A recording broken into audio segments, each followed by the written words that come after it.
కల్లుగీత కార్మిక సంఘం రాష్ట్ర కమిటీ ఆధ్వర్యంలో ఆగస్టు 2 నుండి 18 వరకు అమరుల యాదిలో గీతన్నల చైతన్య యాత్ర కార్యక్రమం నిర్వహిస్తూ ఉన్నాం. ఈ యొక్క యాత్రని మన మానుకోట పట్టణంలో 2వ తారీఖున ప్రారంభించి అన్ని జిల్లాలు తిరుగుతూ 18వ తేదీన హైదరాబాద్ ట్యాంక్ బండ్ వద్ద ఈ యాత్ర ముగుస్తుంది.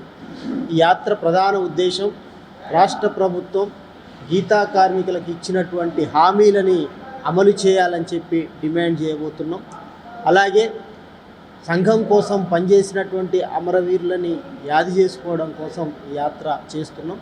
కాంగ్రెస్ పార్టీ ఎన్నికల ప్రణాళికలో గీతా కార్మికులకి పెన్షను 4,000కు పెంచుతామని చెప్పి అన్నారు.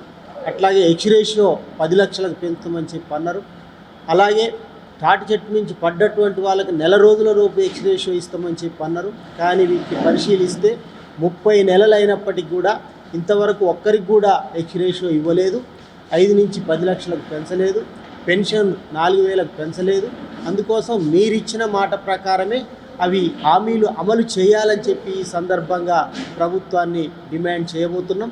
అలాగే 18వ తారీఖున హైదరాబాదులో ఉన్నటువంటి ట్యాంక్ బండ్ పైన సర్వాయి పాపన్న విగ్రహం ప్రతిష్ఠించాలని, వృత్తి చేసేటువంటి వాళ్ళందరికీ కూడా కాటమయ్య రక్షణ కవచం ఇవ్వాలని చెప్పి ఈ సందర్భంగా డిమాండ్ చేస్తున్నాం. మా ఈ యాత్రకి గీతా కార్మికులు అలాగే వివిధ శ్రేయోభిలాషులు వివిధ సంఘాల ప్రతినిధులు మద్దతు తెలిపి యాత్రను జయప్రదం చేయాల్సిందిగా కోరుతున్నాం.